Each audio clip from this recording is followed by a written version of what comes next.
हाँ, परमात्मा तख्त पर विराजमान है, सिंहासन पर विराजमान है, मनुष्य दृश्य अपने ही उनिहार है, अपना सृजनहार।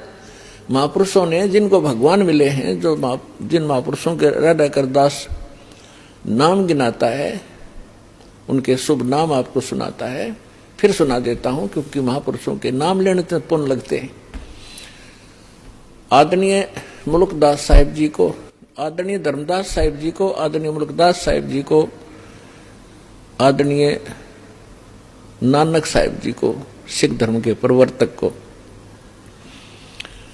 आदरणीय दादू साहिब जी को, आदरणीय गरीबदास साहिब जी गांव छुडानी जिला झज्जर हरियाणा वाले को, आदरणीय गीसादास साहिब जी गांव खेखड़ा जिला बागपत हो गया है उत्तर प्रदेश वाले को, आदरणीय स्वामी रामानंद जी काशी के पंडित ब्राह्मण थे, विद्वान कहलाते थे। परमात्मा उनको मेरे सचखंड दिखाया, फिर वापस छोड़ा। इन सभी महापुरुषों को परमात्मा ऐसे ही मिले हैं जैसे उनके गुण हैं,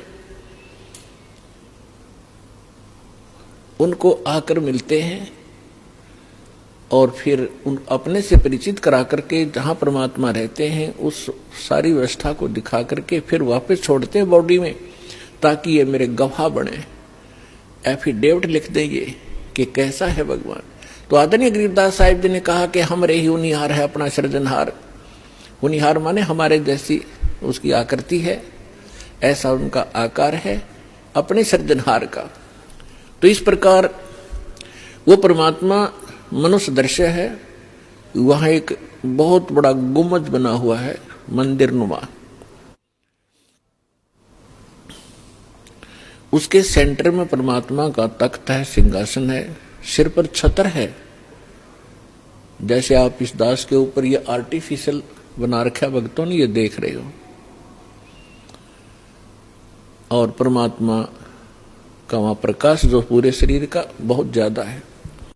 उस परमात्मा के एक रोम माने बाल, एक रोम कहो या रोमकूप कहो, क्योंकि शरीर से ही उनकी बॉडी से ही प्रकाश निकल रहा है, झलक रहा है, उसी से उसके रोम यानी बाल प्रकाशित हो रहे हैं। करोड़ सूर्य मिला दे, करोड़ चंद्रमा, तो भी एक रोम यानी बाल का प्रकाश ज्यादा होगा। तो इतना तेज है उस परमेश्वर का। वहां पृथ्वी है सतलोक, जैसे धरती आप देख रहे हो ये ऐसी, वो केवल व्हाइट कलर की है, जैसे आप बालू रेत देखते हैं। तो वहां पृथ्वी का कैसा रंग है, और उस पर वर्षा हो जाती है, वो सेट हो जाता है, तो भी कलर वैसा ही रहता है। तो ऐसा उस सतलोक का भी प्रकाश है, वो भी सौ प्रकाशित है, जैसे हीरा प्रकाशित होता है। हीरे में अपने आप चमक होती है, मोती में चमक होता है, इस प्रकार वो पृथ्वी है। वहां सदाबहार वृक्ष हैं, सदाबहार ये सभी काजू, किशमिश, मेवे, सेब, संतरे, सभी फल फ्रूट वहां सदाबहार रहते हैं, वहां कभी अकाल नहीं होता। ये तो है वहां की सतलोक की डेफिनेशन। और परमात्मा कैसे हैं ये आपको दास बता ही रहा है कि मनुष्य दृश्य है, और वहां सृष्टि है ऐसी ही। ये तो डुप्लीकेट है, जो यहां बनाए गए हैं ये मिट्टी के शरीर, ये तो उसकी तुलना में एक खिलौने और मिट्टी से बने हुए हैं। और वहां का जो शरीर आपका स्वर्ण का हो, जो कभी विनाश में नहीं आता। इस प्रकार वहां सृष्टि है। वहां आपके पूर्व के सभी महल जो के त्यों हैं।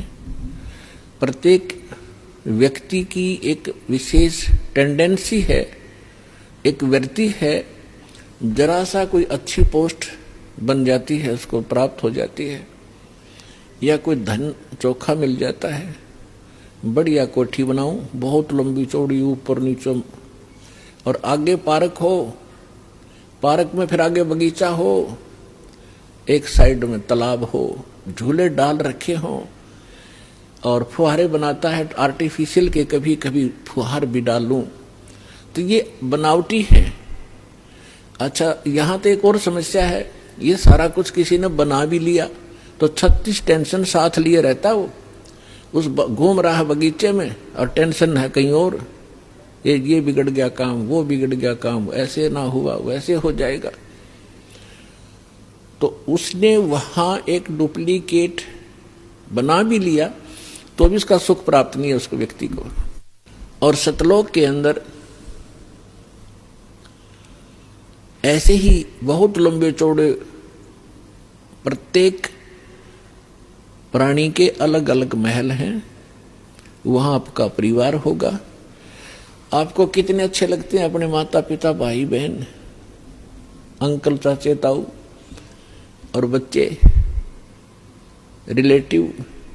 और यहाँ ठीक है अच्छे तो लगेंगे क्योंकि अच्छे हैं, और कल मृत्यु हो जा, टक्कर मारते रहो, कभी भी जीवन में आप उनको नहीं देख सकते फिर।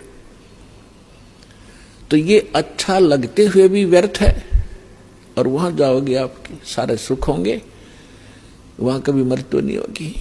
कोई व्यक्ति नहीं चाहता मैं वृद्ध हूं, वृद्ध अवस्था प्राप्त हूं, बूढ़ा हूं, और बूढ़े हो गए। कोई नहीं चाहता मैं मरूं, और मृत्यु डेफिनेट। तो ऐसी धारणा क्यों आपकी? क्योंकि आप पहले ऐसे लोक में रहते थे जहां ना वृद्ध अवस्था है और मृत्यु नहीं है। वहां ये 5 तत्वों का बना हुआ पुतला नहीं है, इसमें कभी बीपी हाई है, कभी लो है, कभी राग खींच रहा है, कभी द्वेष। राग द्वेष वहां होता है जहां समानता नहीं होती, और वहां समानता है एक परमात्मा को छोड़कर। सबके एक जैसे बॉडी है, एक जैसा सबके महल हैं, एक जैसा खान पान है, कोई उसमें अंतर नहीं और कोई अभाव नहीं किसी वस्तु का। तो राग द्वेष और इस तरह के जो रोग होते हैं ये किसी त्रुटि के कारण होते हैं। तो आप जी उस स्थान को छोड़कर गलती से यहां आ चुके हो, और यहां आपका कोई ठिकाना नहीं। जिन महापुरुषों को परमात्मा मिले उन्होंने बताया है, आगे गए ना बावड़े, बावड़े माने वापस नहीं आए। पहले जो चले गए उन्होंने आकर बताया नहीं हमारे साथ क्या बीती, और रहते भी सब जाही, बिन साहेब की बंदगी कहीं ठोर ठिकाना नहीं।